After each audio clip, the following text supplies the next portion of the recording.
In this week's Parsha, Parshas Emor, the Torah in Perek Chav Gimel famously goes through the Parshas HaMoedim, going through the cycle of the Chagim and telling us each chag, what's special about it, the different mitzvos of the day, and what is special about the chag. Famously, when it comes to Sukkos, the Torah tells us in a famous pasuk, "L'man yedu dorosechem ki basukos hoshafti es bnei Yisrael," that in order that your generations shall know that I saved you in the desert with Sukkot. Now, the Torah says this, but it's not entirely clear what Sukkot we're talking about. The Torah doesn't mention any Sukkot in the Mitzrayim story, in the Yetzias Mitzrayim story, while going through the desert. And so it leads the Gemara to have a machlokas, a famous machlokas on Gemara in Sukkot Daf Yud Aleph Amud Beis, between Rebbi Eliezer and Rebbi Akiva as to what exactly this pasuk is talking about and what exactly the holiday of Sukkot is all about. Rebbi Eliezer believes that the Ananei Hakavod is what God is referencing when he says, Ki basukos hoshafti es bnei Yisrael.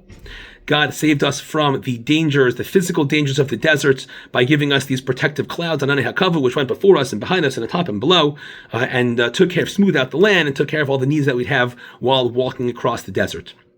Rabbi Akiva argues, saying that no, this actually is referring to physical huts that God gave us. He put us in physical Sukkot, and that is what we remember. Didn't need to do that, and we did that. Though there are a number of questions one can ask on either shita, I want to focus specifically on a particular question asked by the Chida on the position of Rebbi Eliezer. He says, if the focus of the mitzvah, if the focus of the chag of Sukkot is Ananei Hakavod, that's what Ki basukos hoshafti is referring to, then why would we celebrate this nes that Hashem performed instead of other nisim that God performed? Why would you celebrate the clouds, Ananei Hakavod, over the man or over the Be'er Miriam? The man and the Be'er gave us food and water. In fact, those would make more sense in a certain sense. You can live without clouds of glory, but you can't live without food and water.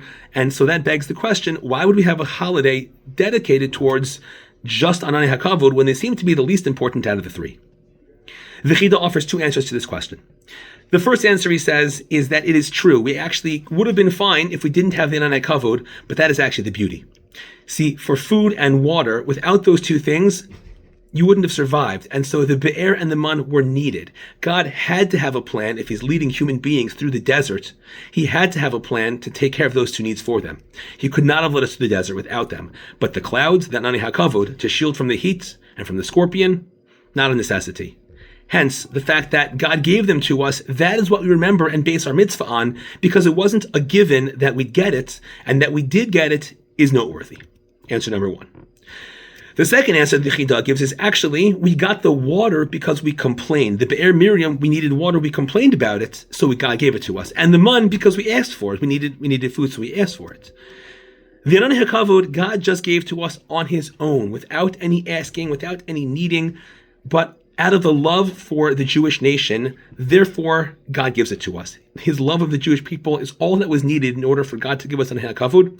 He spread out the proverbial magic red carpet over and around and above us just to keep us safe.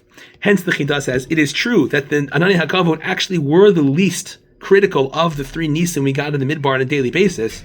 However, they are most critical, even though they were the least necessary. Message, obviously, to remember and appreciate the things that should not be taken for granted in life. Say thank you to those who do something for you, not because you need to, but because you should and you can. To take care about those who take care of you, and have a great Shabbos.